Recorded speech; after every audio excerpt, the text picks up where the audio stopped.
کورد بۆ ئەوەی پێش بکەوێ زۆر پێویستە وابەستە بێت بە زانست، زۆر پێویستە زانست لە ئامێز بگری، بە تایبەتیش زانستی فیزیا. لەم بەشەیە دەمانەوێت بەوە دەست پێ بکەین. بەڕێز پرۆفیسۆر، توێژینەوە چییە؟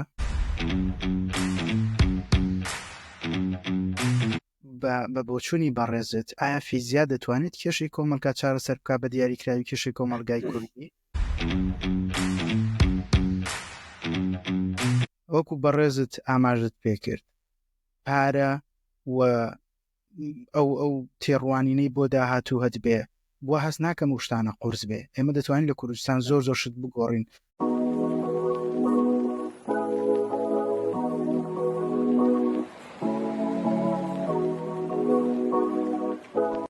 سڵاوی خواتان لێبێ بینەرانی بەڕێز پرۆفیسۆر، زۆر خۆشحاڵم لە بەشی دووەمی چاپێکەوتنەکەمان بە خزمەتان و بە دیدارتان شاد دەبینەوە. لەم بەشەیە دەمانەوێت بەوە دەست پێ بکەین. بەڕێز پرۆفیسۆر، توێژینەوە چییە؟ بە ناوی خوای بەخشندە و میرەبان، زۆر سپاس دووبارە بۆ بەڕێستان بۆ ئەنجامدانی ئەو دیمانە تایبەتیە. توێژینەوەی زانستی پرۆسێکی بابرین سیستەماتیکی و میتۆدیە لێکۆڵینەوە لە دۆزینەوە و هەروەها پاشان لێکدانەوە و شیکارکردنی زانیاری دەکات سەبارەت بە جیهانی سروشتی و دیاردەکانی و بریتیە بە کورتی بریتیە لە بەکارهێنانی بەڵگەی ئەزمموی پراکتیکی و لۆجیکی بۆ وەڵامدانەوەی سیارەکان و تاقکردنەوەی گریمانەکان و چارەسەرکردنی کێشەکان. ئەوە بە کورتی پێناسەی توێژینەوە. زۆر باشە. بەڕێز پرۆفیسۆر، بە دەرفەتێ زانم پرسیاری داهاتوومەوە بێت، ئایا توانای ئەنجامدانی توێژینەوەمان لە کوردستان لە چی ئاستێکایە بە حکمیەوەی ئێمە دەمانەوێت هەندێک کێشە خەینە ڕوو و چارەسەرەکەیشی بخێنە ڕوو، بەڵام پێشێکی حەزەکەم بپرسم توێژینەوەمان ئاستی توێژینەوەمان لە چی ئاستێکایە؟ بەخۆی توانای ئەنجامدانی توێژینەوە لە کوردستان ینی بە کۆمەڵک دەرفەت و تەحەدی ینی دەورە دراوە بەڕاستی. ینی توانایەکی بەرچاو بۆ توێژینەوە هەیە، ینی لەو ناوچەی لە کوردستان بابرین و سەرچاوی سروشتی و ژمارەی بابرین گەنج توێژەری گەنج ینی زۆرە لە دامەزراوە ئەکادمیەکان، بەڵام چەندین بربەست و ینی گرفت هەنە لە بەرامبەر ئەنجامدانی توێژینەوەی زانستی. ینی دەکرێ ئێمە شیکاریەک بکەین بۆ دۆخی ئێستای توێژینەوە لە کوردستان. بە ڕای بەندە ینی گەورەترین کێشە بودجەی ینی سنووردار بۆ توێژینەوە، ینی هەمووی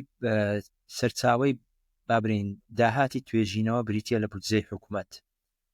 ینی ئەگەر لێرە ئەو پرسیارە بکەم بەڕێز پرۆفیسۆر، تیاڵکێشی پرسیارەکەی پێشتر ببڕن، ئایا لە زانکۆکانمان هیچ بڕەپارەیەک بۆ توێژینەوە سەرفەکرێت؟ ئایا وەزارەتی خوێندنی باڵایە خۆت حکوومەت هیچ بڕەپارەیەک سەرفەکەن بۆ توێژینەوەکان بە تیاڵکێشی دێمە سەر ئەو بەشەش، بەڵام لەوەی گرنگتر ئەوەیە کە پێویستە کەرتی تایبەت بەشداری پێ بکرێ. ینی بەداخەوە دەتوانم برێم ینی کەمترین وەبەرهێنا لە توێژینەوە لەلایەن کەرتی تایبەت هەیە لەبەر نەبوونی هاوبەشی نێوان کەرتی تایبەت و دامەزراوە ئەکادمیەکان. وەبەستم زانکۆکانە بەگشتی، چکە تا ئێستا ئێمە ینی زانکۆکانمان بابرین پێگەی توێژەرەکانمانە و خاڵەکی دیکە نەبوونی ژێرخانی پێشکەوتوو بابەتی تاقیگە و ینی ئامێر و ئاسانکاری و ئامێری پێشکەوتوو بە تایبەتی، چکەمە باسی توێژینەوەی زیاتر مابرین ماستەر و دکتۆرا و ئەوانە دەکەین. ینی لەبەر هەندێش تەمەشا دەکەی توێژەرە بە تواناکان و ئەکادیمیستە چالاکەکان زۆربەی کات ینی وێڵن بە دوای دۆزینەوەی دەرفەتێک لە دەرەوە. اینجا چ لە ڕووی ئەوە بێ کە کۆمەڵێک گروپ ببین و لەگەر ئەو گروپانە کاری هاوبەش بکەن یاخود لە دوجار بەداخەوە بەشێکیان کوردستان بەجێ دێڵین و وەکو دەڵی سەری خۆیان هەردەگرن دەڕۆن ئەو وڵاتە ئەو وڵاتانی کە توێژینەوە گرنگجی پێدەدرێت. خاڵێکی دیکە ئەوەیە کە گرنگجی دان بەوانەوتنەوە لە سەروی توێژینەوەی لە کوردستان، یعنی زانکۆکان بەهۆی کەمی ستاف ئەو سەرچاو و ڕاهێنانی ستاف و وانەوتنەوە لە پێشی کارەکان دادەنێن، ینی وانەوتنەوە لە پێشی ئەنجامدانی توێژینەوە بابرین بە پلەی دووەم دێتن. پلەی یەکەم بریتە لە ینی ئەرکی مامۆستای زانکۆ بە پلەی یەکەم بریتە لە وانەوتنەوە و ئیمتیحان و تاقیکردنەوەی تەڵەبەکان و وەرەقە سەحدان و ئەو شتانە. بەڵام پلەی دووەم ئەگەر کاتی بمینێتەوە اینجا بیر لە توێژینەوەی زانستی دەکات. و خاڵی دیکەش ئەوەیە کە ناسەقامگیری سیاسی و ئابووری یعنی بۆیە توێژینەوەی زانستی پێویستی بەوەیە کە پارێکی باش دەبەردەست بێت، بەڵام بە خۆت دەزانی ینی وڵاتەکەمان بە چ قۆناغێکدا تێدەپەڕێ. بۆیە تۆ کە باسی پارە دەکەی بۆ توێژینەوە وەڵامەکەی ئەوەیە دەرێنشتی زۆر پێویستتر هەیە لە توێژینەوەی زانستی. ئێمە دەبی گرنگجی بدەین بە قوت و نانی خەڵک بەر لەوەی گرنگجی بدەین بە توێژینەوەی زانستی بەداخەوە. بگەڕێمەوە بۆ پرسیارەکەی بەڕێستان، ئایا زانکۆکان هیچ پرەپارەیەک بۆ توێژینەوەی زانستی سرف دەکەن؟ ناکرین برین نەخێر، بەڵام لە ڕاستیدا بە پێی پێویست نییە، چونکە هەمووی خۆی دەگرتەوە لە بابەتی پێ بە ئینگلیزی پێی دەرن ئینسنتیڤ وەکو هاندان. ئەویش لە زانکۆیەک بۆ زانکۆیەکی تر جیاوازە، ینی پێویستە ئەو هاندانە زیاد بکرێ، ینی لە ئاستی توێژینەوە زانستیەکان بێ، لە ئاستی کەسە زانستیەکان بێ، و لە ئاستی بابرین ئەو گروپانە بێ کە گروپی بەهێزن کە توێژینەوەی زانستی ئەنجام دەدەن. بۆیە ینی بنیاتنانی ژێرفانی وەکو دەڵێن توێژینەوەی پێشکەوتوو و دامەزراندنی سنتەری توێژینەوە تاقیگە و ئامێری باشی دەوێتن و بەڕاستی پێویستە پەرەپێدانی هاوبەش هەبێ لە ڕێگای وەزارەتی خوێندنی باڵا لەگەڵ زانکۆنی دەوڵەتیەکان. بۆ نمونە ئەو توێژەرانی کە چالاکن دەکرێت بنێرجێنە دەرەوە بۆی ماوەیەک لەوێن دەرتوێژینەوەی زانستی بکەن لە ڕێگای بەرنامەی ئاڵوگۆڕکردنی ستافەکان و پێشخستنی توێژینەوەی زانستی دەکرێت خاڵی بابرین نووسینیش زیاد بکەین بۆ توێژینەوەی زانستی، یعنی ئەکادمیک رایتینگ وەکو دەڵێ، یعنی توێژینەوەی زانستی هەر ئەنجامدانی توێژینەوە نییە، بەڵکو پێویستی بە کارامەیی هەیە لە ڕۆی نووسین و بڵاوکردنەوە. ئەوانە بەڕاستی بەداخەوە لە کوردستان وەکو پێویست نین. بەڕست پرۆفیسۆر،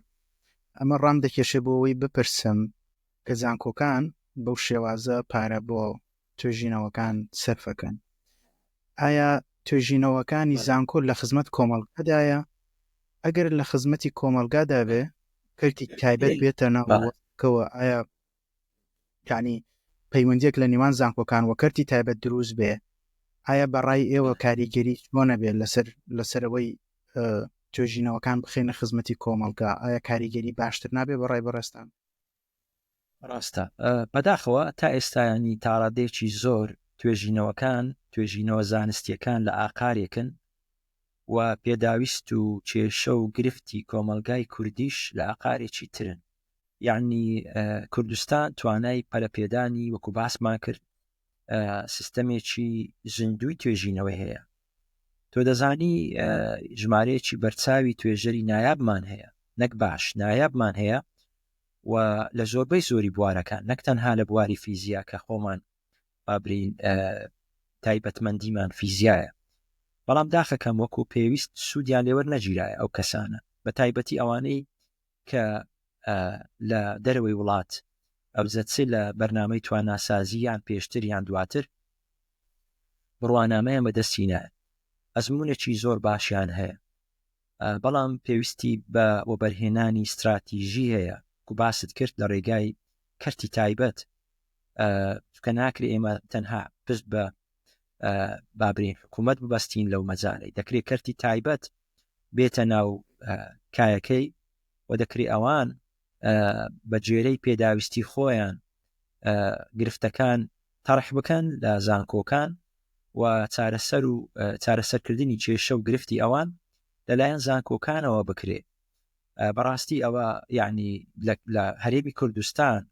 دەتوانرێت یعنی ببێتە ناوەندێک لە بۆ داهێنان و پێشکەوتنی زانستی بە بەشداریکردنی کۆمەڵێک لەو کەسە بلیمەت و زانا و یعنی توێژەرە ڕاستەقینانە، یعنی تا چەند توێژینەوەی زانکۆی لە کوردستان خزمەت بە کۆمەلگا دەکات. طبعاً بەستراو بە هەماهەنگی نێوان ئەولەویەتی ئەکادمی و پێویستی کۆمەلگا لە کاتێکدا ئەوڵ هەیە بۆ چارەسەرکردنی پرسەکانی بابرین ناوخۆیەکان. بەڕای من کێشەی توێژینەوەمان نییە، یعنی ئێمە توێژینەوە ئەنجام دەدەین. ئێمە خزمەت بە کێشەکە ئەوەیە ئێمە خزمەت بە کۆمەلگا دەکەین یان نا. کێشەکە ئەوەیە چەندین توێژینەوەی باشمان ئەنجام داوە و من هەر ئێمە نایانی خەڵکانی دیکەش و دڵنیا بووینە کە ئەو توێژینەوانە پەنجەی لەسەر بابرین لەسەر گرفتەکان داناوە، بەڵام کاتێک لایەنی جێبەجێکار نان خاتە قالبی یان بواری جێبەجێکردن ئەوە گرفتەکە ئێمە نین، کەواتە دەکرێت ئێمە توێژینەوەی باش ئەنجام بدەین، بەڵام کاتێک کە لایەنی جێبەجێکار کە حکوومەتە سوود لە توێژینەوەکان وەرناگرێ، ئەوەش دووبارە کێشێکی دیکەیە. لێ پێویست بەوە دەکات کە ئەو دوو لایەنە هەردووچیان لایەنی ئەنجامدەری توێژینەوە و لایەنی جێبەجێکار پێکەوە دابنیشن و لێک تێگەیشتنیان هەبێتن. بەڕاستی یعنی لایەنی جێبەجێکار دەبێت خەمی چارەسەرکردنی کێشەی ژینگەیی هەبێ و خەمی چارەسەرکردنی کێشەی کەرتی تەندروستی هەبێ و خەمی چارەسەرکردنی کێشەکانی کەرتی پشتوکاڵی هەبێ و هەروەها حتا گەشە پێدانی ئابووری چۆن توێژینەوە بکەین بۆ ئەوی لەلایەنی ئابووری پێش بکەوین لە بواری نەفت بۆ نمونە زۆر بابرین سەرچاوی داراییمان نەفتە چۆن پێش دەکەوین، چۆن بتوانین بخۆمان کێشە و گرفتەکان چارەسەرکەین لەلایەنی گاز، پاراستنی ئاستی ڕۆشنبیری مێژووی هەتا دوایی. یعنی توێژینەوە لە زانکۆکانی کوردستان دەکرێت خزمەتی کۆمەلگای کوردی بکات، بەڵام بۆ میکانیزمی کە ئەمن باسی دەکەم. تێگەشتنەکەتان زۆر زۆر جوانە. بە هیوام ئەو شە جوانانە ڕۆژێک بێت لە کوردستان جێبەجێ بکرێت، چونکە وەک بەڕێستان فەرمووتان مادەم توێژەری نایەبمان هەیە، بێگومان ئەگەر پاری باش سەرف بکرێت دەتوانین زۆر زۆر شت بگۆڕێت بە هیوام وشەکانت دایانی خۆی. کاک دکتۆر بە پێویستی دەزانم پرسیارێک بکەم، مادەم باسی توێژینەوەمان کرد، ئەکرێت بە کورتی بێ جیاوازی ئەنجامدانی توێژینەوە لە ماستەر و دکتۆرا جیاوازیان چییە؟ حەزەکەم و پرسیار ئەم بە حکومی باسی توێژینەوەکەین. ڕاستە بەخۆی ینی توێژینەوەی ماستەر بابرین قۆناغی ماستەر ئەگەر باس بکەین، یعنی قۆناغێکی سەرەتاییە بۆ دروستکردنی توێژەر، یعنی دەتوانم وا بەو شێوازە پێناسەی قۆناغی ماستەر بکەم. یعنی فۆکەسەکە لەسەر ئەوەیە کە ئەو کەسەی کە لە قۆناغی ماستەر دەخوێنی تێگەیشتنێکی بابرین قوڵی هەبێ، زۆر قوڵ نا بەس قوڵ لە بابەتێکی دیاری کراوە و زۆر زار یعنی هەوڵ دەدرێت لە ماستەرنامە کێشەیەک چارەسەر بکرێ. اینجا توێژینەوەی زانستی دەوێت لەگەر یان نایەوێت، ئەوە بابەتێکی دیکەیە. دەکرێت توێژینەوەک هەبێ دەشکرێ نەبێ و دەشکرێت توێژینەوەکە ڕەسەن نەبێ ئەتە ئەسیل نەبێتە و زیاتر لەلایەنی سەرپەرشتیاریکردنەوە زیاتر مراعات دەکرێت. قوتابی یان خوێندکاری ماستەر زیاتر مراعات دەکرێت، واتە سەرپەرشتیار ستێپ بە ستێپ لەگەر خوێندکارەکە دەڕوات و ڕێنمایی دەداتێت، بەڵام چاوەڕێ دەکرێت ئەو بابرین خوێندکارە پاش تەواوکردنی ماستەرنامەکەی توانای ئەوەی هەبێ کە لە داهاتوودا تا توێژینەوەی سربەخۆ ئەنجام بدات بەبێ داواکردنی یارمەتی دووبارە لە کەسانی دیکە. وەکو باسم کرد یعنی دروستبوونی کارامەیی و بابرین شخصیەتی ئەکادمی زۆر گرینگە لە مەرحەلەی لە قۆناغی ماستەر. یعنی قوتابی ئامادە دەکرێت کە بابرین بتوانی لە دکتۆرا زۆر بە ئاسانی دکتۆراکەی تەواو بکات، چونکە گە لە ماستەرەکەی ئەو شتانە فێر نەبی ئیتر زۆر زەحمەت دەبی لە ئەنجامدانی بابرین کاری دکتۆرای. توێژینەوەی دکتۆرا پێویستی بە دەست نیشانکردنی کەلێنێکە یان چارەسەرکردنە لە ڕێگەی لێکۆڵینەوەی داهێنەرانە. هەڵبەتە بە باسی یعنی شتە ڕاستەکان دەکەین، یعنی ئەوەیە ڕاستیەکە ئامانجی سەرەکی پێشخستنی دۆخی زانستیە و ئاستێکی بەرزی سربەخۆیی دەوێتن. یعنی بە پێچەوانەی قۆناغی ماستەر وەکو باسمان کرد، زیاتر قوتابیانی دکتۆرا بەرپرسن لە بەڕێوەبردننی بابرین توێژینەوەکان بەخۆیان و بەرپرسن لە داڕشتنی پرسیار و میتۆدۆلۆژیای توێژینەوەی خۆیان و چاودێری کەمیان دەوێ و دەبێت کێشە چارەسەر بکەن و دەبێت توێژینەوەی ئەسیل ڕەسەن لە گۆڤارە بڕوا پێکراوەکان بڵاو بکەنەوە و دەبێت بەشداری بکەن لە کۆنفرانس و بابرین کۆنفرانسە جیهانیەکان بۆ ئەوەی ئەو ریزەڵتانەی بەدەستی دێنن ئەرزی بکەن لەوێندەر و پیشانی خەڵکانی پسپۆری بدەن. ئیتر ئەوە یعنی بە کورتی چەند بابرین بەراوردێکە لە نێوان توێژینەوەی ماستەر و توێژینەوەی دکتۆرا. زۆر سپاس بەڕێت پرۆفیسۆر. دەکرێت لە بەشی یەکەم ئاماژەمان بە هەندێک خۆکار کرد، بەڵام حەزەکەم لە بەرەوەی تەلەبەی دکتۆراش گوێبیستی وتەکانی بەڕێزت بن. ئایا ئەو ئامانجانە چین کە پێویستە خوێندکاری دکتۆرا دایبنێ بۆ خۆی وەکو بەڕێستان شارەزان و سەرپەرشتیاری ماستەر و دکتۆرا دەکەن و وتەی ئێوە زۆر بە هەند وەرئەگیرێ، حەزەکەین ڕای بەڕێز بزانین دەربارەی؟ ڕاستە بخۆی یعنی ئامانجەکان چەندین ئامانجن، دەکرێت ئێمە کورتی بکەینەوە لە بۆ نمونە ئامانجی ئەکادمی و توێژینەوە. یعنی بەبەستمان لەوەی پەرەپێدانی توانای توێژینەوەی پێشکەوتووە و بڵاوکردنەوەی توێژینەوەی وەکو باسمان کرد لە گۆڤارە بەناوبانگەکان ئەوانی خاوەنی بابرین کوالیتی بەرزن. و هەروەها ئامانجی گەشە پێدانی پیشەویش هەیە، یعنی ئەو کەسە لە بابرین لە کاتی دکتۆراکەی پێویستە تۆڕی ئەکادمی خۆی فراوان بکات لە لایەنی توێژینەوە و لە لایەنی وانەوتنەوە، لە لایەنی ڕاهێنار. دائیمەن ئەمن ئەو قسە بە قوتابیانی دکتۆرام دەرێم لە ماستەر ئێمە زۆر مراعاتان دەکەین، لەگەڵتان دەبین، چونکە دەرین قۆناغەکی دیکەی دروستبوونی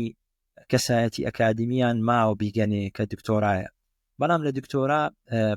وەکو ئینگلیز دەرێ فاینال دستنیشنە، دکتۆرا فینگەر پرینتە، یعنی دەبی لە دکتۆرای تۆ شتێک بکەی جیاوازبی تا کۆتایی ژیانت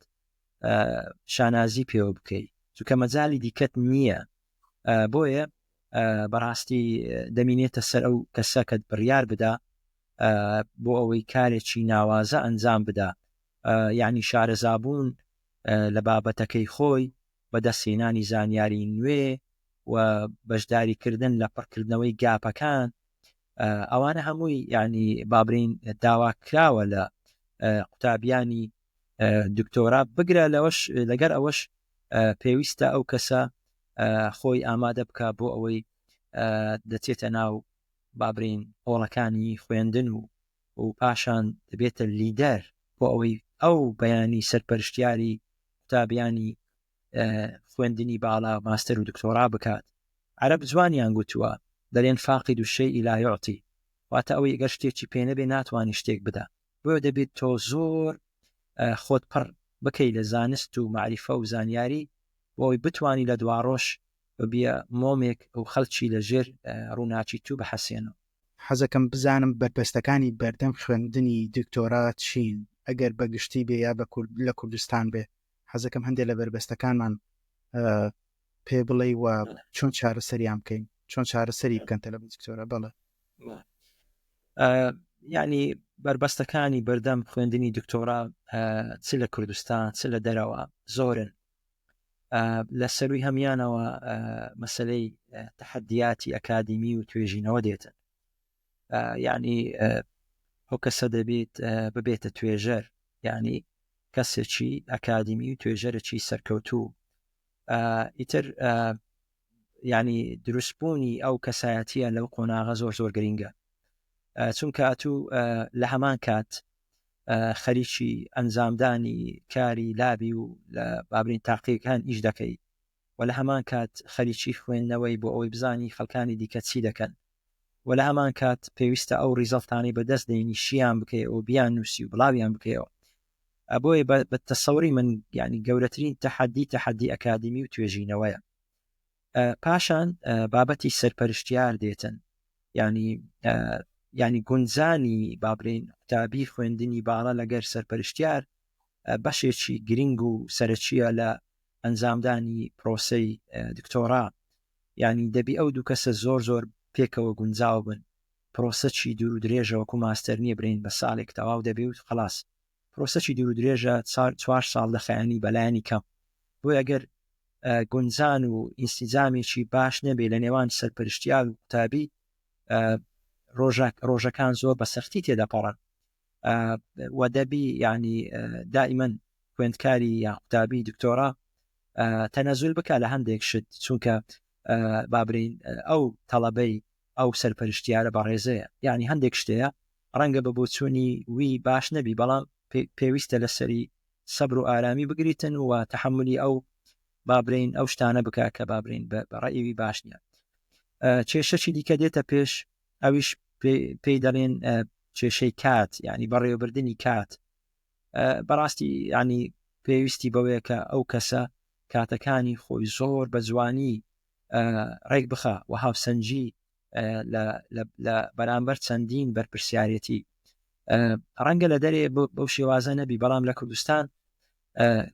قوتابیانی خوێندنی دکتۆرا لە هەمان کات کاری توێژینەوەی خۆیان دەکەن و لە هەمان کاتیش بەشێکیان دەرس دەرێنەوە و لە لابەکان کار دەکەن بە تایبەتی ئەوانەی بابرین ستافی ئەکادمی زانکۆن بۆیە زۆر مهمە زۆر گرینگە بتوانن هاوسەنجی بکەن لە بەرامبەر ئەو بەرپرسیارەتیانە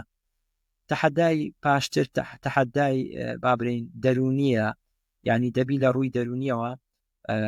قوتابی یان خوێندکاری دکتۆرا زۆر ئاسوودەبی هەرچەندە فشارێکی زۆر هەیە بەڵام ئەو فشارە زۆرە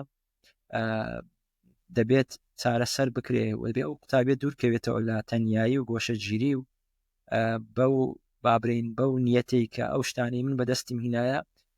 زۆر تایبەتن و بە کەسی ناڵێم و نابێ کەس ینی کەس بزانی من چی دەکەم و بابەتەکی دیکە کە ئێمە دووچاری بووینەوە لە کاتی دکتۆرامان لە بەریتانیاش بابەتی سنووردارکردنی دارایی بوو کەمی بودجە بوو یان هەندێک جار پێی دەرێن تێچووی چاوەڕوان نەکراو ینی تۆ هەندێک شتت بابرین لە تەخمینی خۆت بە بیرکردنەوەی خۆت دانایە بەڵام شتێکی دیکە دێتە پێش تەحەدیەکی دیکە بابرین فشاری بڵاوکردنەوەی توێژینەوەی زانستیە یعنی فشارێکی زۆر زەحمەتە تۆ توێژینەوەک دەنووسی پاشەندەی نێری پاشی 2 مانگ 3 مانگ ریجێکتت بۆ دێتەوە ڕفزت بۆ دێتەوە و تۆ دەبی سەبرتەبی پاشان بە هەڵەکانی خۆتدا بچیەوە و بینێری بۆ جۆرناڵی دیکە و یعنی هەمووی فشارە ئەوانە بابەتێکی دیکە بابەتی ینی ناڕوونی پلانی دکتۆرایە یان پرۆپۆزلی دکتۆراکە یان بابرین پلانی دکتۆراکە ڕوون نییە یان بابرین بێهێزە و بربەستی دیکەشمان هەیە وەکو بربەستی بابرین سنوورداری سەرچاوی بابرین تەکنەلۆژیا و سەرچاوی بابرین کتێب و توێژینەوەی زانستی و ئیتر ئەوانە کۆمەڵێک تەحەدینە بەڕاستی دووچاری قوتابیانی خوێندنی باڵا و ینی توێژەران دەبنەوە. زۆر سپاس و هەست دەکەم لەم بەشەدا مافی تاواماندا بە پرسیارەکانی توێژینەوە بۆ ڕاست زیانیاری ڕوونکردنەوە بۆ دکتۆرا و بۆ تەلەبی دکتۆرا و ماستەر. زۆر سپاس بەڕێز پرۆفیسۆر. حەز دەکەم ویستا کەمێک بگەڕێنەوە بۆ خودی بەڕێزت و پیرۆزباییت لێ یەکەی. من هیوادار بووم بتوانم ئەم وشە بەکارێنم کە بە ناوی گەلەوە پیرۆزباییت لێ یەکەین و کە بە یەکێک لە 102 زانایانی گیان هەڵبژێردراون. ئەمێ بزانم و پرسیار بکەم ئەنجامی ئەو هەموو شەون و خونی و ڕەنج و ماندوو بوونا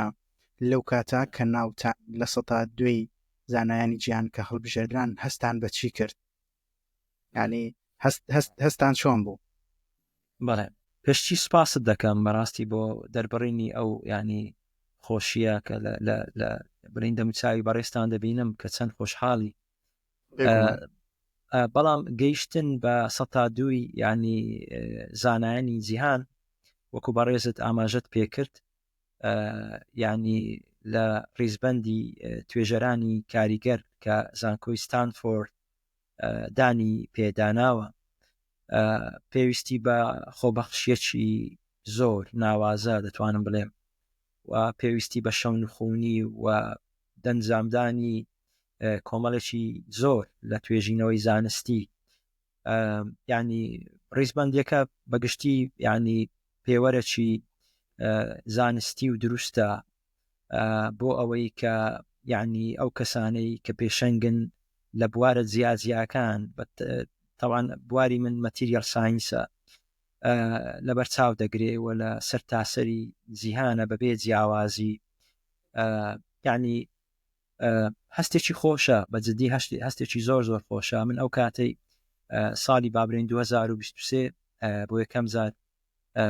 ینی لەو ڕیزبەندە ناوم دەرچوو من ئاگادار نەبووم کاتێک کە بەڕێزێک تەلەفۆنی بۆ کردم گوتی مژدەم دەوێت گوتم چی بووە گوتی ناوی تو لە 102 زانانی جیهانە و ئیتر لینکەکەی لە بۆ ناردم. بەڕاستی لە خۆشیان نەمدەزانی چی بکەم زۆر دڵم خۆش بوو بە سپاس بۆ خوای گەورە. ئەم ساڵیش 2024 دووبارە ناوی من لەو لیستەدا و ناوی من چویتە پێشەوە ینی زۆر بابرین چویتە نزیک بوویتەوە لە ڕیزبەندیەکە کەمەش دووبارە جێی خۆشحاڵیە. بەڵام پرسیارەکە ئەوەیە ئایا خەڵکی دیکە دەتوانێت بگاتە ئەو پلەیە؟ وەڵامەکەی بەبێ گومان بەڵێ، بەڵام بۆ گەیشتن بەو پلەیە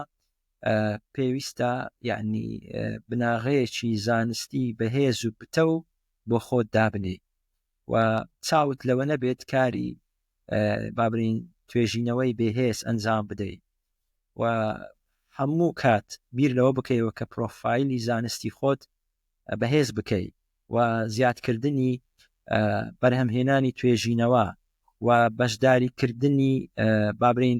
خەم خواردن لە کێشەکانی هەنووکەیی. ینی بەڕاستی ئەمە سەیرم پێدێت هەندێک توێژەرمان هەیە توێژینەوە ئەنجام دەدەن بەڵام وەکو دەڵێت توێژینەوەکانیان out of data ینی تۆزی لەسەر نیشتووە لە دەرەوە تازە دێن ئەو شتانە باس دەکەنەوە. بۆیە نوێکاری و ینی ئەنجامدانی کاری نوێ و بەکارهێنانی تەکنیکی نوێ و بیرکردنەوە لە گۆڤاری بابرین ڕەسەن خۆڕاگری بەردەوام بوون یعنی بە هاوتەریبی لەگەر ئەو پێوەرانەی کە بابرین زانکۆ بەناو بانگەکانی جیهان وەکو ستانفۆرد ئەوانە هەمووی دەکرێت بابرین لە هەر کەسێکدا بیری لێ بکات و پلانی لە بۆ دابنێت و بگاتە بۆ پلێ و من زۆر پێم خۆش دەبێت کە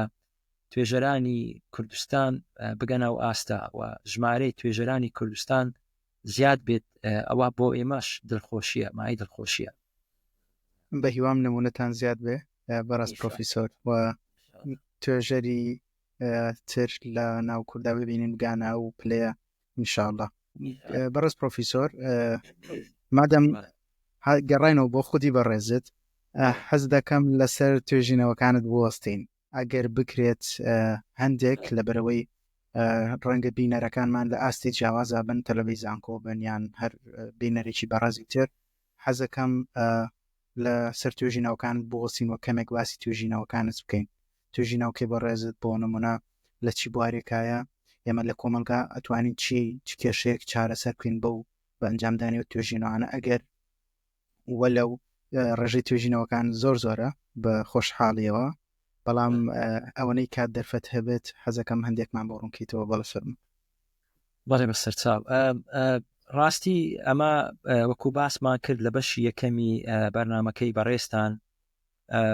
لە بابرین لە کاتی دکتۆرانامەکەم بریتانیای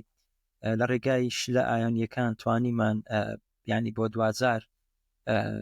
ئابلین تەنۆرکەی نانۆی کرۆم دروست بکەین بەڵام کە 2004 گەڕینەوە کوردستان ئیتر خۆ دەزانی ئیمکانێتی کوردستان لە ڕووی زانستی و لە ڕووی تاقیبکانەوە زۆر سنووردار بوو بۆیە نەدەکرا ئێمە بتوانین کارێکی هاوشێوەی کارەکانی بریتانیا ئەنجام بدەین بەڵام پرۆفیسۆر ئەبوت دائیمەن شتێکی بەجێ مندا دەدا دەیگوت doing something always better than nothing یعنی شتێک ئەنجام بدەی باشترە لەوەی کە دابنیشی من ناڵێم شەڕ لە بەتاڵی باشترە ئەوە شەڕ نییە چکە ئێمە شەڕ ناکەین ئێمە شتێکی زانستی ئەنجام دەدەین ئیتر لەو ڕووەی لەگەر بەڕێز دکتۆر سەمیر دانیشتین کە ئەویش ینی هاوڕێکی خۆشەویستی منە و توێژینەوەکانمان پێکەوە ئەنجام دەدەین دانیشتین و پلانێکمان دانا بۆ ئەوەی کە لە داهاتوو چی بکەین ئەو تازە لە ئەمریکا گەڕابووم نیش تازە لە بریتانیا گەڕابوومەوە بۆیە بڕیارماندا تەنۆرکەی نانۆی ئامادە بکەین بە شێوازی دۆستی ژینگە لە ڕێگای بابرین ڕووەک و بەبیرما یەکەم توێژینەوەمان کە بڵاو کردەوە لە گۆڤارێکی ناوخۆ بە خۆشحاڵیەوە ئێستا ئەو توێژینەوە چەندین سایتێشنی بۆ کراوە لە لایەن دەستگا بەناوبانگەکانی جیهان هەرچەندە لۆکەڵی بوو بەڵام لەبەرەوەی کارەکەمان زۆر بە ڕووحەوە و بە کودەری بەدڵ و گیانەوە کردبوو ئیشێکی زۆر جوانمان کرد بەڵام پەپەلە بووین بڵاوی کەینەوە چکە هەستمان دەکرد ئەوە ئێمە یەکەم کەسین ینی ئەو لەو مەجاڵی کار دەکەین بارحاڵ وەکو جەنابەت باست کرد ئێستا ژمارەی توێژینەوەکانمان ڕۆژ بە ڕۆژ زیاد دەکات ژمارەی سایتێشنەکانمان ڕۆژ بە ڕۆژ زیاد دەکات سوپاس بۆ خوای گەورە بەڵام توێژینەوەکانی بەندا زیاتر لەسەر بابرین شلە ئایۆنیەکانە و دروستکردنی تەنۆرکەنانۆیەکانە ئینجا لە چ لە ڕوەک بێ لە ئەکستراکتی ڕوەک بێیان لە شلە ئایۆنیەکان و بەکارهێنانی ئەم نانۆ پارتیکلانە ئەم تەنۆرکەنانۆیانە وەکو سێنسەر و گەرمکردنی ئاو کە ئێمە پێشەنجین لەو بوارەی بەکارهێنانی بۆ ڕووپۆشکردن و بەکارهێنانی بۆ لە ناوبردننی بەکتریا زیان بەخشەکان لە بابەتی ئەنتی بەکتریا لە بابەتی ئەنتی مایکرۆب لە بابەتی ئەنتی کانسەر و بەکارهێنانی تەنۆرکەنانۆیەکان لە بواری ئەندازیاری و ئەندازیاری تەلارسازی و باشترکردن و بەهێزکردنی ینی بابرین بابەتە بیناییەکان و ئێستا بە خۆشحالیەوە لە بابەتی ددان سازیش کار دەکەین نانۆ پارتیکلەکانمان بەکاردێنین لە بۆ بواری ددان سازی یعنی دەتوانم بڵێم تەنۆرکە نانۆیەکان دەتوانێت لە هەموو دیسپلینێک بەکار بێت لە هەموو بوارێک بەکار بێت و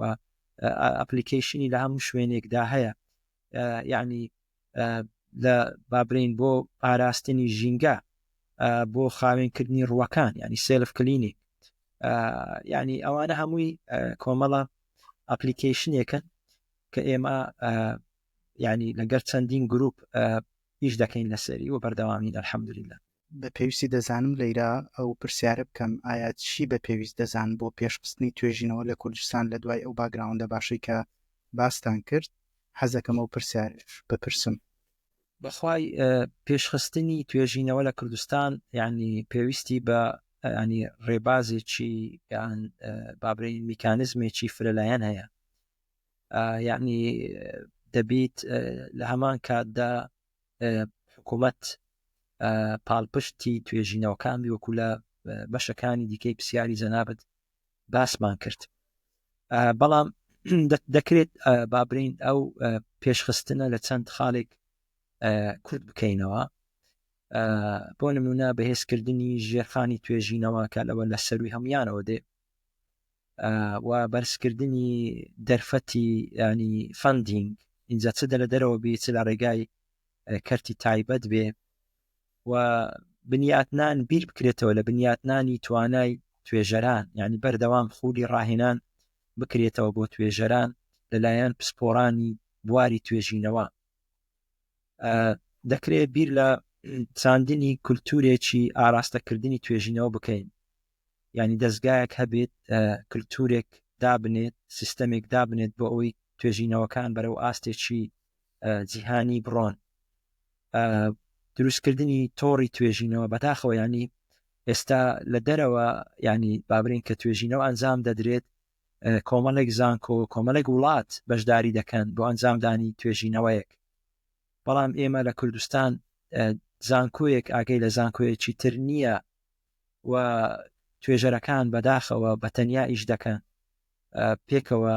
کۆلابوریشنمان کەمە، زۆر کەمە، ئەگەر هەشبی زۆر زۆر کەمە. بۆیە دەبی ئێمە سوود لە توانای یەکتر وەربگرین. بۆ نمونە زانکۆیەک لە بوارێک بەهێزە،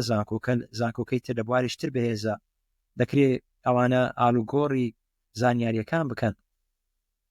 و گرنگجیدان بە بواری بابرین توێژینەوەی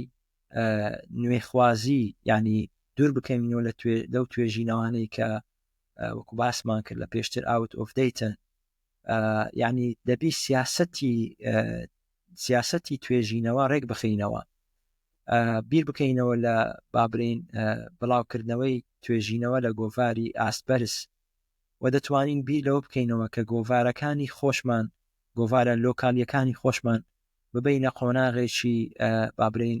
جیهانی، ببنە خاوەنی کاریگەری گەورە وەکو ئەوەی کە لە جیهان هەیە. و هەروەها لە هەمووی گرنگتریش ئەوەیە کە پۆلێنکردنی توێژەران لە کوردستان،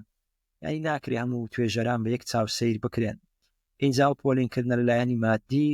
لەلایەنی معنەوی، بۆ نمونە ئەو توێژەرانەی کە بابرین توێژینەوە ئەنجام دەدەن دەکرێت لەلایەنی دەرس گوتنەوە ببەخشرێن بۆی فۆکەسیان تەواو لەسەر توێژینەوە بیکەوەش لە دەرەوە ئەو سیستەمە پەیڕەو دەکرا. زۆر باشە بەڕست پرۆفیسۆر، زۆر سپاس بۆ بیرۆڕاکانت و هەستەکەم بیرۆڕاکانەوە نەجوان و ڕوونن. بێگومان کەسی گوێگر ئەگەر بە دوای دابچێەوە ئەم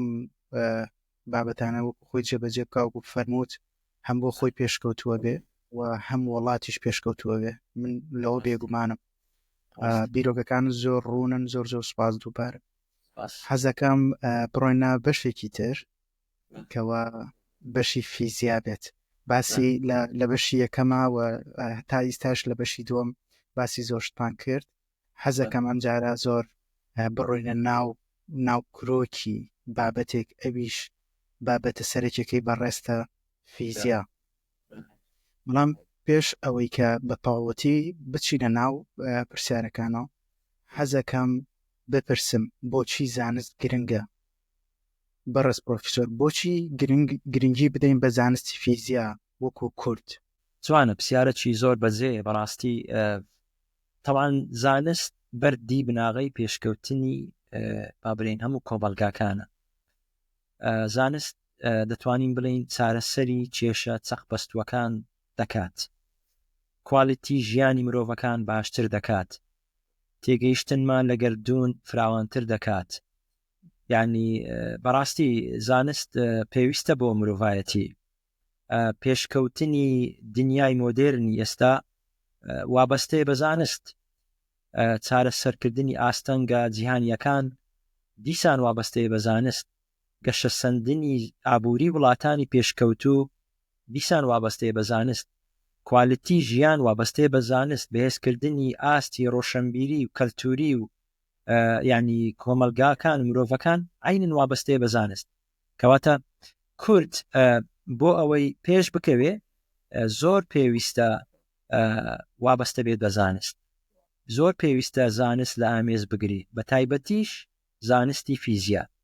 ئەو بابەتی وەی نییە کە کەس بە دوی خۆی ناڵێت ترشە، ئەو بابەتە نییە. فیزیا دەتوانێت کۆمەلگایەکی بەهێز لە ڕووی فکریەوە دروستکە، کۆمەلگایە کە ڕوبەڕووی ئاستەنگەکان ببێتەوە، داهاتووەکی گەشاوەی هەبێتن. یعنی فیزیا بریتە لە معریفە و داهێنان.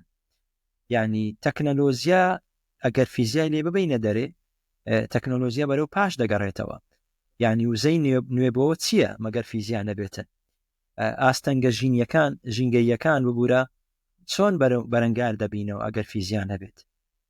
یعنی پێشکەوتنی کەرتی تەندروستی هەمووی بەو ئامێرانەیە کە لە بنەڕەتدا داهێنانی فیزیاوین، هەر لە ئێکسڕایەوە بگرە، هەر لە سیتیسکانەوە بگرە، هەر لە MRIەوە بگرە، ئەوەنە هەمووی داهێنانی فیزیایین. یعنی بابرین لایەنی بەرگری وڵاتیش هەر بە فیزیای پێش دەکەوێت،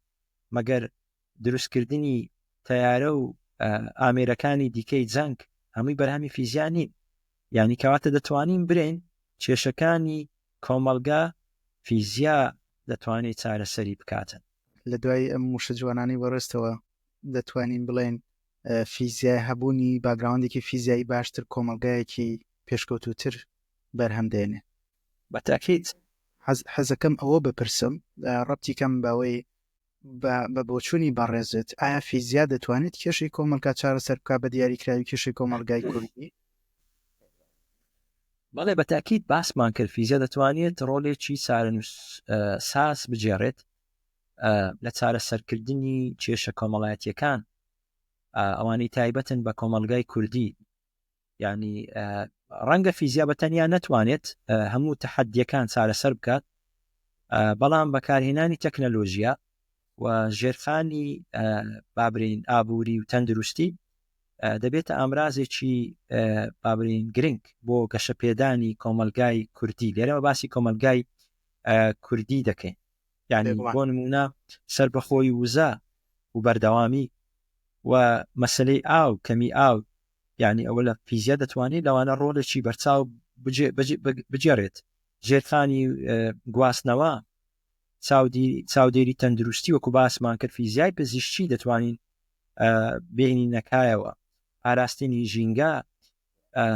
گەشەپێدانی تەکنەلۆژیا، بەرزکردنی ئاسایشی نیشتیمانی،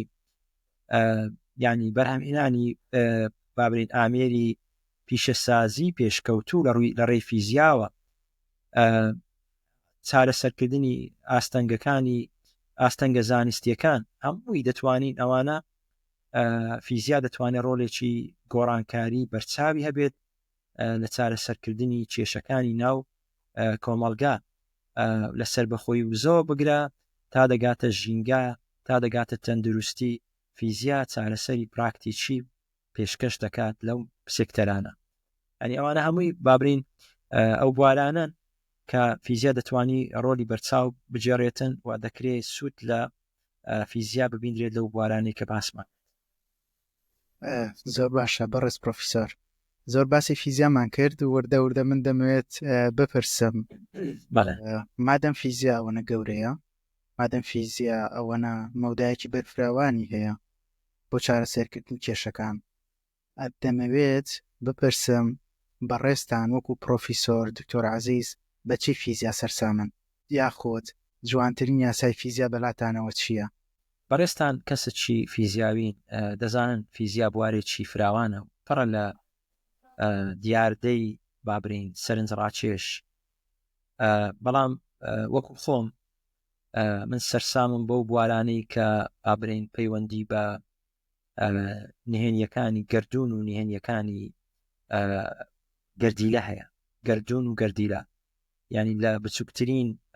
بچووکترین بەشەوە بگرە تا دەگاتە گەورەترین کۆمەڵێک نهێنی تێدایە و فیزیا ڕەنگە بتوانێت ئەم نهێنیانە کەشفکە. سەرسامم بە جوانیەکانی کوانتەم، میکانیکی کوانتەم، یعنی چەمچی مەسەلەن تەنۆلکە و شەپۆڵ لێک کاتدا، یعنی شتێکی بەڕای من شتێکی سەرسوورهێنەرە و جێگەی تێڕامانە. ئالودوبوونی کوانتەم یعنی پەڕاستی لەکرا من شتێکی زۆر گەورەیە کە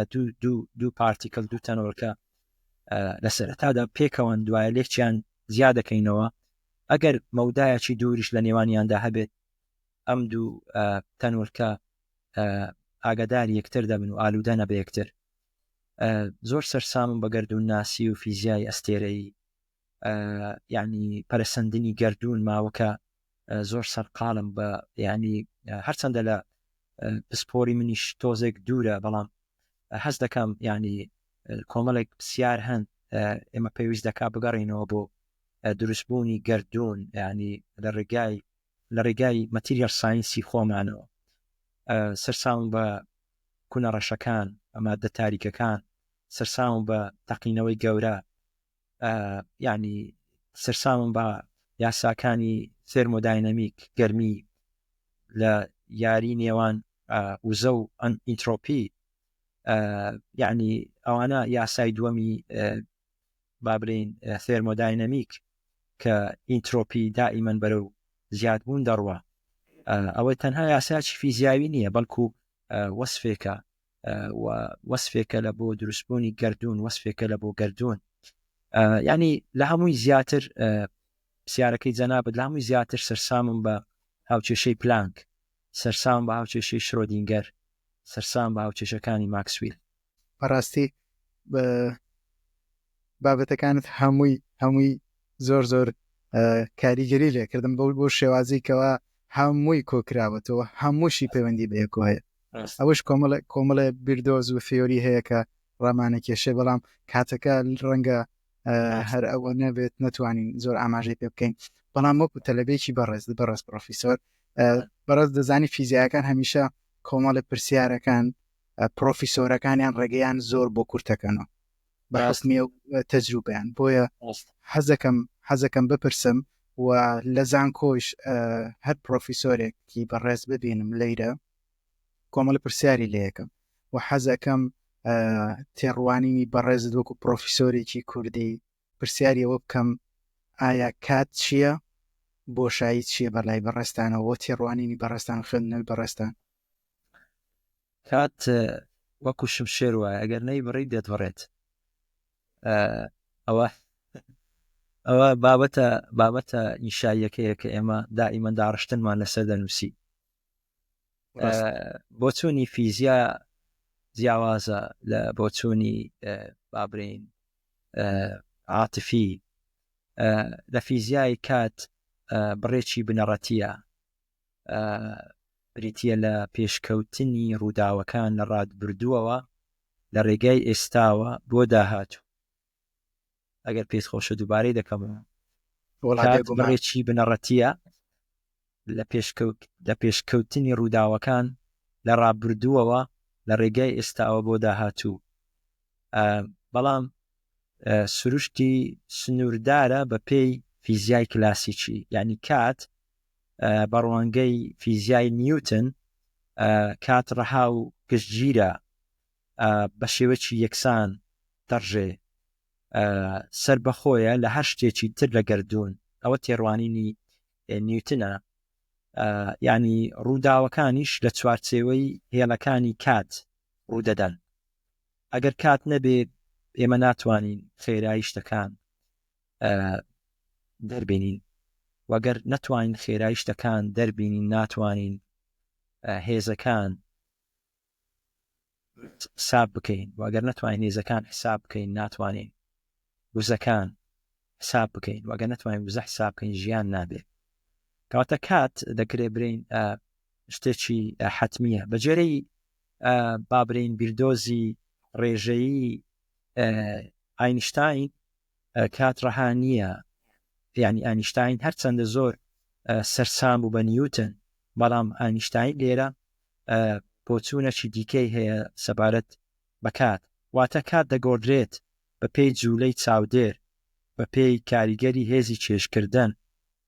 ئەگەر باسی بیردۆزی ڕێژەیی گشتیش بکەین لێرە یعنی فراوانبوونی کاتمان هەیە بە پێی ڕێژەیی تایبەت سپێشەڵ ڕێلاتیڤیتی و کات بۆ تەنێک لە خێرایی ڕووناچی تەنێک لە خێرایی ڕووناچی نزیک دەبێتەوە خاوتر دەڕواتن واروەها فراوانبوونی کاتی چێشکردنیشمان هەیە و دەتوانین برین ئەنیشتاین یەکەم کەس بوو کە کاتی تێکەڵ کرد لەگەر فەزای نیوتن پێیوا بوو کات و فەزا سپیس ئەوێت و ناولێنەیە تێکەڵ نین بەڵام ئەنیشتاین ئەو دوێ تێکەڵ کرد بەڵکو لەوەش زیاتر کاتی کردە دایمنشنی چوارام یعنی مەدا لە سێرە هەند بابرین سێرە هەندمان هەیە لە سپیس کاتی کردە ڕەهەندی چوارەم. لێرە ڕناوەستین دەچین بۆ فیزیای کوانتەم. فیزیای کوانتەم کات وەکو پارامیتەرێک مامەڵی لەگە دەکرێت، گۆڕاوێکە، پەرسەندنی بارە کوانتەمیەکان بەڕێوە دەبات. بەڵام ینی وجودی کات یان ماهیەتی کات لە فیزیای کوانتەم وەکو نهێنیەک دەمێنێتەوە، بە تایبەتی ئەگەر بێت و فیزیای کوانتەم لەگەر ڕێژەی گشتی تێکەڵ بکەین کە پێی دەرێن کوانتەم ریلاتیڤیتی، لێرە کات بەڕاستی هیچ معنایەکی فیزیاوی نابێت. لێ پێویست دەکا بچینە بابەتێکی دیکە، ئەویش بابەتی لێکدانەوەی فەلسەفیە. یعنی بابەتە فەلسەفیەکە ئەوەیە ئایا کات بنەڕەتیە یان تایبەتمەندیە یان سەرهەڵدانی یاسا بنەڕەتیەکانە. یعنی کێشەی زۆر گەورە هەیە لە چێشکردنی کوانتەم گروپ و چێشکردنی و بابەتی سترینگ تیۆری ئەوەی کە لە کوانتەمدا هەیە، یعنی کە پێی وایە ڕەنگە لە بنەڕەتدا کات و جودی نەبێ. بەڵام ڕەهەندە ئاینیەکەش کات ڕەهەندێکی پیرۆزی هەیە لە قورئانی پیرۆز. لە چەندین شوێن خوای گەورە سوێند بە کات دەخوا: والضحى والليل إذا سجى والعصر والفجر وليال عشر والليل إذا يغشى والنهار إذا تجلى والليل إذ أدبر والصبح إذ أسفر. ئەوە هەمووی گرنگی کات بە دەردێخی لەبۆمە. بابەتی بۆشایی وەکو جەنابەت باست کرد لە فیزیادا بۆشایی چییە؟ بۆشایی ئەو ینی فراوانیان سێر هەندەیە کە تەن و ڕووداوەکان تێدا ڕوودەدەن. ینی عینین وەکو سروشتی کات، ینی بابرین بۆشایش ڕەهەندێکە و پێویستی بە فرەیم هەیە، چوارچیوەیەک هەیە. بە جێرەی نیوتن دووبارە ینی بۆشایی ڕەهاد بێکۆتایە، ستاتیکە، بەڵام بە جێرەی بیردۆزی ئاینشتاین بۆشایی نەگۆڕ نییە بەڵکو دینامیکیە، دەتوانی بەهۆی بارستە وزە ینی بگۆڕێت. دەتوانین برین فەزا و کات بە شێوەیەکی جیانەکراوە لە میکانیکی ئەنیشتاین پێکەوە بەستراونەتەوە و چەمانەوەی کاتمان هەیە لەگەر چەمانەوەی ئەستێرەکان. دووبارە فیزیای کوانتەم، ینی لە فیزیای کوانتەم، چونکە فیزیای کوانتەم بۆ تەنە بچووکەکانە، بۆیە ینی فیزیای کوانتەم دووبارە پێناسەکی ئەو تۆی نییە کە ڕوون بێت بۆ بۆشایی، بەڵکو هەموو شتەکان دەبێتە پرۆبابلیتی، واتە احتیمالیە. ینی ئەوە تێگەیشتنی منە لە بۆ کات و لە بۆ بۆشە. زۆر باشە بەڕاست پرۆفیسەر. و هەست دەکەم بابەتەکە بێگومان کاتی زۆرتریەوێ، بەڵام کورتەیەکی زۆر جوان بوو بۆ کەسانی کە ینی زانیاریەکی هەم سەرەتای هەم ناوەندیان هەیە لە ئاستێک لە ئاستەکانە. بەڵام بە حکمی ئەوەی لە ماوە تێبینیمان کرد و سوپاستانەکەین سەرپەرشتی بڵاوکردنەوەی کتێبێکتان کرد دەربارەی کوانتەم. بۆیە لەو بارەیشەوە حەز ئەەکەم بزانم بە بینەرەکانمان بڵێ کوانتەم چییە و ناوی ئەو کتێبەمان ئەگەر بە بینەرەکانمان بڵێن تاوەکو ئەو کەسەی ئارەزوویەتی بەردەستی بخات. حەز ئەکەین بپرسین کوانتەم چییە، بۆچیە بێ ئێمە هەوڵدەین لە کوانتەم تێبگەین. بەڵێ بەخۆی لە فیزیای ینی زاراوەی کوانتەم ئاماژەیە بۆ بچووکترین یەکەی دابەش نەکراو، ینی بچووکترین یەکەی دابەش نەکراو لە کوانتەم، ینی لە فیزیا پێی دەڵێن کوانتەم، کە دەتوانێت بە شێوەیەکی سربەخۆ وجودی هەبێ، بوونی هەبێ. و ئەمە سەمکێکی بنەڕەتیە لە میکانیکی کوانتەم کە میکانیکی کوانتەم بۆ خۆی لقێکە لە لقەکانی فیزیا کە باس لە هەڵسوکەوتی ماددە و زە دەکات لە بچووکترین پێوەردە و ئەتۆم یانش تەنۆرکە ژێر ئەتۆمیەکان دەتوانین بڵێ. ژماردن و دیاریکردنی وزە یعنی دەتوانین بڵێن بەردەوام نییە وزە وەکو ئەوەی کە فیزیای کلاسیکی پڕوای پێبوو، بەڵکو بە پاکێجێکی جیاکراوە دێکە پێیان درێن کوانتە. هەر ئەستان کەلیمەی کوانتەم لە کوانتە هاتیە. بۆ نمونە بۆی بینەران زیاتر تێمان بگەن وزەی ڕووناچی لەلایەن تەنورکەکانەوە هەڵدەگیرێ کە پێیان دەرێن فۆتۆن، یعنی ئەوەی کە بابرین بەرپرسە لە گواستنەوەی وزەی ڕووناچی تەنورکەیەکە پێی دەرێن فۆتۆن کە هەر یەکەیان ئەو فۆتۆنانە نوێنەرایەتی کوانتەمێکی وزەی کارمگوناتیسی دەکەن. ئەنیۆ بە کورتی بۆی بینەران تێمان بگەن. بەڵام کێشەکار ئەوە نییە، ئەمە کێشەی دوانەی شەپۆڵ و گەردی لەشمان هەیە، یان دوانەی شەپۆڵ و تەنۆرکە بابرین، یعنی تەنۆرکە وەکو ئەلکترۆن و فۆتۆن یعنی بەپێی دۆخەکەی کە لێینە ڕەفتاری شەپۆڵ و ڕەفتاری تەنۆرکە پیشان دەدەن. بۆ نمونە کاتێک ڕووناچی دەگاتە درزێک دەبێتە شەپۆڵ، بەڵام کاتێک بەر دیتێکتەرێک دەکەوێت دەبێتەوە تەنۆرکە. ئیجاوە دیاردێکی زۆر ینی سەیرە لە کوانتەم. وەکو باسمان کرد لە کوانتەم ئالوودەبوون هەیە، ئالوودەبوونی کوانتەم بەناوبانگە کە دوو پارتیکەڵ دوو تەنۆرکە بەیەکەوەن پاشان لێکدا دەبڕێن. اینجا ئەنجامدانی هەر بابرین تێستێک لەسەر تەنۆرکەی یەکەم دەبێتە هۆی دەستخستنی زانیاری لەسەر تەنۆرکەی دووەم. تۆ باسی ئەو کتێبەی ئێمەت کرد، بەڵام بەر لەو کتێبەیە من توێژینەوەکم بڵاو کردەوە لەسەر تەفسیری کوانتەم. یعنی لێرە سێ بابرین نمونەم بەکارهینە لە قورئانی پیرۆز و بەستمەوە بە کۆبنهاگن و مەنی وۆرد ئینتەرپریتیشنی کوانتەم بۆ ئەوەی بڵێن کە لە قورئانیش ئاماژە بەو تەفسیرانە کرایەوە بە خۆشحاڵیەوە لە ئینتەرناشنال جۆرنال ئۆف ئیسلام بڵاو کرایە. بگەڕینەوە سەر بابەتی کوانتەم، ینی پشیلەی کوانتەم ینی بەناوبانگە تاقیکردنەوەی سۆت ئەکسپریمنتی شرۆدینگەر کە لە هەمان کاتدا پشیلەکە دابەش دەبێت بۆ دوو جیهان، جیهانێکی کە تێیدا پشیلەکە زیندوو و جیهانێک پشیلەکە تێیدا مردیە. و بابەتی چاودێریکردنی کوانتەم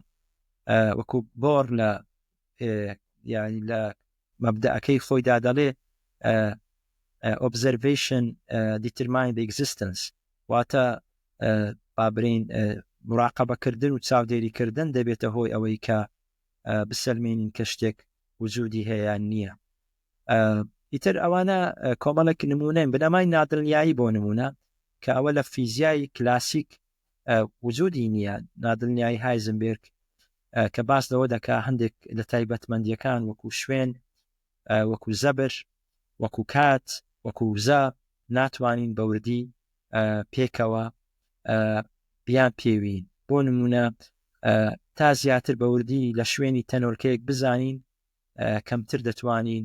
وزەی تەنۆرکەکە بزانین و بێچانەشی ڕاستە. ئیتر ئەوانە کۆمەڵێک دیاردەی سیر و سەمەرەن لە کوانتەم کە جێگای تێڕامانن بەڕاستی، ینی و ئەوانە شتگەلێکن بابرێن ڕاستن. ئێمە لە ژیانی ڕۆژانەمان سوودمان لە کوانتەم وەرگرتیە، ینی کوانتەم هەر ئەوە نییە تا بنیشین ئێمە باسی کوانتەم بکەین. بۆ نمونە تێگەیشتن لە گەردوون لە ڕێگەی میکانیکی کوانتەم دەبێتن و ئیشکردن و کارکردنی کۆمپیوتەرەکان بە تایبەتی سوپەر کۆمپیوتەرەکان هەمووی لە ڕێگای کوانتەم وێ. بەڕێز پرۆفیسۆر، لە دوایەوەی باسی زۆر زانە و زۆر خۆی ژن و هاوکێشەکرا یانجامی قسەکانی بەڕێستا و بێگومان هەمویان کۆمەڵێک ڕووی ماتماتیکی لە پشتە. پێت وایە بە بیرروڕای بەڕێزت پێت وایە فیزیا بە دوای چیدا دەگەڕێ بۆ وەڵامدانەوەی؟ فیزیان لە ئێستادا ئەگەر پرسیارەکە بەوە کورتکەمەوە فیزیا لە ئێستادا وەڵامی ئەوێ وەڵامی چی بداتەوە وەڵامی چی ئەداتەوە؟ وڵی بەر لە وەڵام دانەوەی ئەو پرسیاری بەڕێستان پێم خۆشە ینی شتێکم لەبیر کرد لە بەشی پێشەوە ئەویش ئەو بوو باسی کتێبەکەت کرد طبعا کتێبی بیردۆزی کوانتەم فەلسەفە و خودا کتێبێکە لە نووسینی کانەر تاسلامان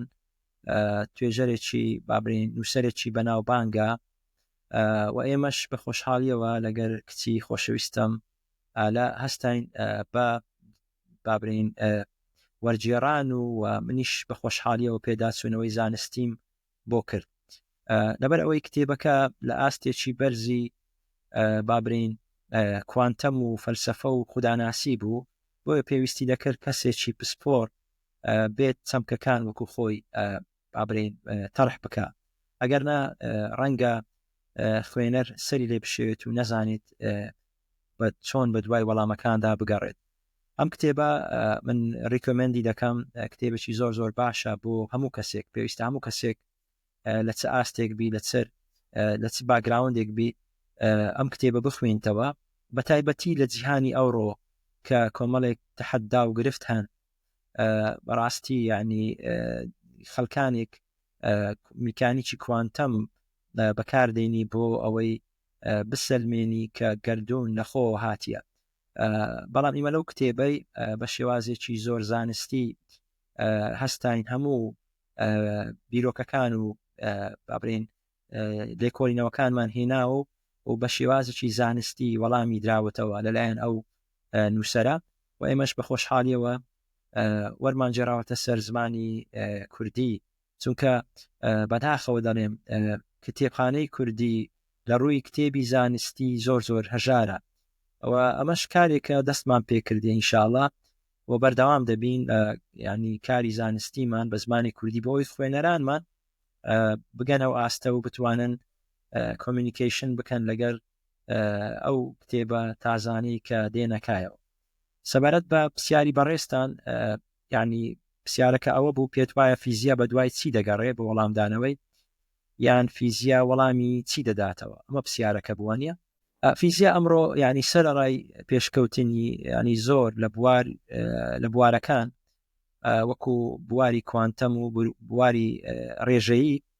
هێشتا ینی لە تێگەیشتنێکی قوڵتر لە گەردوون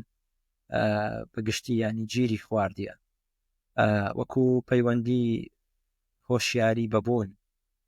ینی کارلێکەکانی نێوان ڕەهەندە جیاوازەکان ینی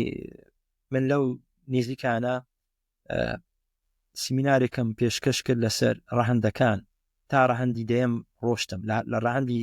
سەفرەوە دەستم پێکرد تا ڕەهەندی دەیەم ڕۆشتم و بۆ ئامادەبوانم ڕوون کردەوە کە ئێمە دەمانوێت چی بکەین لە فیزیا دەمانێت لە چی بکۆڵینەوە لە فیزیا سروشتی ڕاستەقینەی کات و فەزا یعنی دەتوانین برین لەو چوارچێوەی چاوەڕوان دەکرێت کە چۆن دەڵێن بازدانی زانستی فکری بدۆزینەوە کە بتوانین ئەم سنوورانە تێپەڕێنی بۆ نمونەی لە پرسیارەکانی پێشتر باسمان کرد یعنی تا ئێستا تێگەیشتنێکی بەڕاستی ڕوونمان نییە لە کات و فەزا یان سپیس یعنی بە تایبەتی چۆنیەتی کارلێکردنی گەردوون لەگەڵ ڕەهەندە زۆرا و زۆرەکان هۆشیاری گەردوونی ینی تێگەیشتنی پەیوەندی نێوان هۆشی مرۆڤ و گەردوون ینی چۆن هۆشیاری دەتوانێت کاریگەری لەگەڵ مادە و زەبدا بکات لە چەند ڕەهەند ئەم شتە ئەنجام دەدرێت واروەها لێکۆڵینەوە لە تەکنەلۆژیای پێشکەوتوو بە تایبەتی زیرەکی دەستکرد و گەشتکردن بەسەر ڕەهەندەکان بە بەکارهێنانی وزەی ناتەقلیدی وەکو دەڵێن وزەی تاریک یان کوونە ڕەشەکان بۆ ئەوەی ئێمە چاوەڕێ دەکەین یعنی گۆڕانێکی ڕیشەیی لە تێگەیشتنمان دروست بێت لە کاتێکدا ینی لە سادەی ڕوونکردنەوەی دیاردا کانەوە دەڕۆین بۆ گەڕان دەتوانم بڵێم بۆ بەدوای بەدیهێنەری بوونەوەر ڕەهەندە گەردوونیەکان ینی کە ئێمە ناتوانین پەیوانەیان بکەین یان بیان بینین بەڵام فیزیا دەیەوێت لەوانە هەموو بکۆڵێتەوە. لە ڕاستیدا وەکو باسی کاتمان کرد من هاوڕای ئەنیشتاینم کات ڕێژەیە و بەڕاستی گفتوگەکەمان سەعاتێک و پێنج قولێکێکی خایاندووە. من وەکو خۆم حەز ناکەم لەبەرەوەی کات ڕێژەیە و حەزم لە بابەتەکەیە حەزم ئەکرد زیاتر بەردەوام بووینایە بەڵام بۆ بەشی دووهام حەزم لێیە بەوە کۆی بابەتەکان کورت بکەینەوە بە پرسیار ئەویش ئایا وەکو پرۆفیسۆر دکتۆر عەزیز دڵخۆشی بەداهاتووی زانست لە کوردستان حەزم لێیە ڕاو بۆ چوونت بزانم. بەڵێ قسەمان لەسەر ئێستا کرد ینی خاڵە لاوازەکانیشمان دەست نیشان کرد. پێویستە هەموو لایەک بەبەردەوامی بە شەو و ڕۆژ خەریکی چاکسازی بین. پێم وایە ئەو بەرنامەی بەڕێستانیش دەیکەن بەشێکە لەو خەمخۆریە و دانیشتنی من لەگەڵ بەڕێستان بەشێکە لەو خەمخۆریە. هەر یەکەمان لە ئاست و پێگەی خۆی دەتوانی کار بکەین بۆ ئەوەی زانست پێش بکەوێت لە کوردستان. مامۆستا ڕێبینجان ئێمە هیچمان کەمتر نییە لە خەڵکانی دیکە و بەڕێستان ئەو شتە دەبینن. ئێمە زۆر تامەزرۆی زانستین بەڵام بەداخەوە تاکو ئێستا ئەو زەمینە نەڕەخساوە و ئێمە نەبووینە بابرین پێشڕەو بۆ ئەوەی ببین ینی ببینە پێشڕەوی جیهان. بەڵام هەر یەک لەمە لە تواناییدا هەیە ئەو کارە بکات دڵنیام و من بابەتی دڵخۆشیەکەم دەبەستمەوە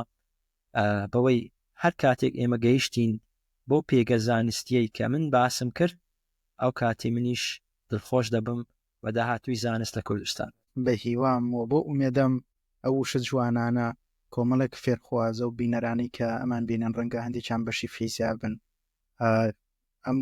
وشانی بەڕێزت مایی شانازین و من دڵنیام ئەگەر کاریان لەسەر بکرێ لە ماوەیەکی کەما دەتوانین وەکو بەڕێزت ئاماژت پێدا مادەم توێژەری نایبمان هەیە دەکرێت کۆمەڵێک فێرخوازی نایابی شەبن لە بەردەستیانەوە کۆمەڵێک ینی پارە بۆ توێژینەوە سەرف بکرێ.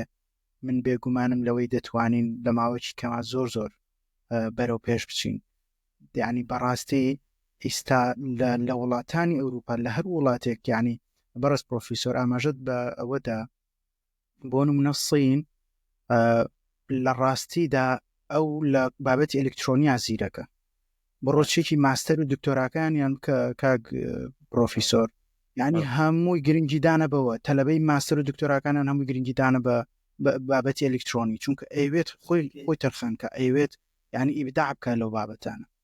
بۆ نمونە ئێمە پارێزگایەکمان هەیە بۆ نە هەڵەبجە بە شارە زۆر بەناوبانگە ئەو زانکۆی کەتیایەتی لە یەک بوارە لە بواری کوشتتوکاڵی زەراعەتە پێشکەوتوو بێ بگاتە تۆپ هیچ کەس نایەوێت چاوەڕێەوە بکا کە لە پارێزگایەکە بۆ نمونونەکە هیچ بابەتێکی ئەلکترۆنی نییە لەوە پێشکەوتوو بێ مادەیەکی لە بەردەسانیە بەڵام تۆ مادەیەکت هەیە زەراعەتە ئەتوانی کاری زۆر لەسەر بکەیت. ینی لە وڵاتانی دەرەوە هەموو شارێک هەر زانکۆیەک تایبەتە بە شتێک بۆ نمونە لە سلێمانی جۆرێکی تر ماتریاڵت هەیە جۆرێکی تر تێگەیشتنت هەیە دەتوانی لە کۆمەڵێک پیشەسازیە پێشکەوتوبی بازانکۆکەت گرنگی بدا بەوە تەلەبەکانت بخەیت بەڕاستی پرۆفیسۆر یعنی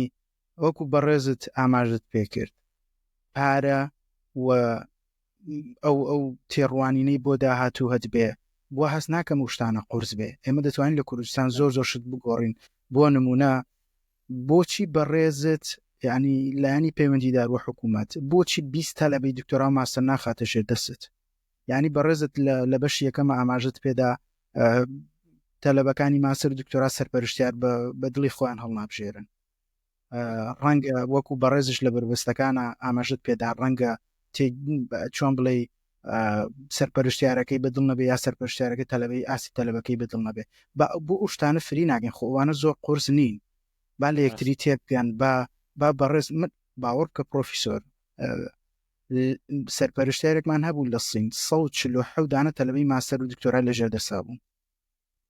یعنی ئەگەر 147 تەلەبە 40 توێژینەوە ساڵی 2 ساڵ جارێک 80 توێژینەوە بخەنە بازارەوە چارەسەری کۆمەلگای پێ بکەن یعنی بۆچی نا یعنی من ئێستاش هەندێک هاوڕێی خۆشەویست هەیە کە پەیوەندیمان هەیە بەیەکەوە کە داوایەوەکەن بڕۆن ماستەر و دکتۆرا بخوێنن یەکسەر بە کۆمەڵێکی یاسا کە ناپێویستە لە ڕاستیە ئەیان گرن ئەو ئەبێت و خزمەتەکەت هەبێ ئەو ئەبێ وایە لی گەڕێ با بڕۆ گەنجە بڕوا بخوێنێ ڕاست ینی کۆمەڵێکی یاسات بۆ ئەهێنە پێش تۆ نابێ بێڵێ بخوێنێ لە کاتێکە ئەگەر کاتەکە درێژ نەکەمەوە لە کاتێکە لە سین بۆ نمونە ئەوەنە خەمی کات و تەمەنی تەلەبەکانی بوو بەڕێز پرۆفیسۆر خوێندنی ماسەر و دکتۆرای بۆ کرد بە 5 ساڵ یعنی هەردووکانی بۆ دەمجە کرد ئەوید لە جیاتیەوەی لە 6 ساڵاتە خەڕوچکی با لە 5 ساڵاتە خەڕوچکی ینی بەڕاستی کۆمەڵەشت هەیە زۆری تێنوچە ئیلا کۆمەڵک بڕیاری بۆ بدرێ بۆەوەی بابەتەکانمان توێژینەوەکانمان زۆر بەرەو پێش بچن وە حتا ئێوەمانان یعنی بە کۆمەڵک شەون و خونی زۆر قۆرس زۆر هەوڵ و ماندوو بوون و وڵاتگەڕان پێگەیشتون بۆچی بهێڵین لەو لاوە گەنجەکانمان نەخەینەکار لەو لاوە قەدری ئێوەمانان نەزانین بۆیە من دووبارە زۆر سوپاس دەکەم بەڕێز پرۆفیسۆر زۆر سوپاس بۆ ئەم دیدارە زۆر سوپاس من ناتوانم سوپاسی بە ناوی گروپی پریزمەوە ناتوانم سوپاسی ئەو سەعاتە بکەم بۆیە ئەتوانم سوپاسی چرکە بە چرکەی حەزەکەم چرکە بە چرکەی کاتەکەت بکەم کە ئێمە حەزەکەین لە گۆڕانکاری لە کۆمەلگا بکەین و سوپاسی بەدەمەوە هاتنتەکەین زۆر سوپاس دووبارە ئەگەر وشەیەکت مابێت لە کۆتایی ئەم بەشەدا حەز ئەەکەم بەڕێزت ئاماژەی پێ بکەی ئەجیناوە من پرسیاری نماوە بۆم بەش زۆر سپاس وەڵڵاهی قسەکانی کۆتایی بەڕێزت ینی وەک دەڵێ پەنجەت خستە سەر برینەکان هیوادارم و منش قسەی خۆم دەکەمە پاڵ قسەی بەڕێزت هیوادارم ینی ئەو قسانە گوێی لێبڕا بگیرێت و شوێنی خۆی بگرێت و ڕۆژێک دابێت ئێمەش بتوانین وەکو خەڵکانی دیکە بتوانین کۆمەڵەکی زۆر لە گەنجی پڕوزەی وەکو بەڕێستان لەژێر دەستمان بێ بۆ ئەوەی بتوانین کاری زانستی باش ئەنجام بدەین بۆ خۆمان نە بڕوا بکە هەمووی بۆ ئەوەی کە وڵاتەکەمان وەکو وڵاتەکانی دیکە پێش بکەوێ و بچینە سەر ڕێڕەوەی ڕاستی زانستی هەموو نیەتیمە ئەوەیە ئینشاءالله خوای گەورە بۆمان ئاسان دەکات و ئینشاءالله خوای گەورە یارمەتیمان دەدات و سەرکەوتومان دەکات لە هەموو بوارەکانی ژیانمان و بەتایبەتی لە بواری توێژینەوە و خزمەتکردنی زانست زۆر سپاسان دەکەم دووبارە زۆر سپاس حەزەکەم لە کۆتایی ئەم بەشی دووهەمە ئەو ببینەرە بەڕێزەکان بڵێم بەردەوامە دەبین بە پشتیوانی خۆی گەورە لە بەشی سێهەمە و بابەتەکان هیوادارم بەشی یەکەم و دووهەم گوێگرێکی باش بوو بن چونکە بەشی سێهەم هەمووی کورت کراوە دەبێ و پرسیارەکان بابەتەکان ئەمانە دەبن دەربارەی زانست و ئاین بێگومان چونکە زۆر باسی فیزیامان کرد ئایا فیزیا و باگراوندی ئاینی و حەزمان لێ بوو باگراوندی ئاینی و زانستی بەڕێز پرۆفیسۆر بە هەند وەربگرین بۆ ئەوەی ئەم پرسیارانیان عرض بکەین ئەویش ئایا مرۆڤ پێویستی بە ئاین هەیە و پرسیاری دواتر بۆچی دەبێت خودایەک هەبێت بێگومان بە وەڵامدانەوەی زانست و ئاین ئایا زانست دژی هەبوونی خودایەکە ئایا زانست دژی خودایە یان ڕێگەیەکە بۆ ڕوونکردنەوەی کارەکانی خوددا پرسیاری دواتر ئایا زانست دەمانگەیەنێت بە خوددا ئایا ئاین دژایەتی زانست دەکا بێگومان ئەم پرسیارانە کاتی باشی دەوێت هەوڵ ئەدەین لە بەشی ئایندەدا ئینشاءالله باسییان لێوە بکەین بە هیوان بەردەوام بن لەگەڵمانە و بەڕێز پرۆفیسۆر زۆر سوپاس دووبارە بۆ کاتت هیوای تەندروست باشی و ساغ و سەلامەتی و تەمەندرێژیتان بۆ خوازین زۆر سپاس بەڕێزن زۆر سپاس کاتێک خۆش بخواتان ئەسپێرین زۆر سپاس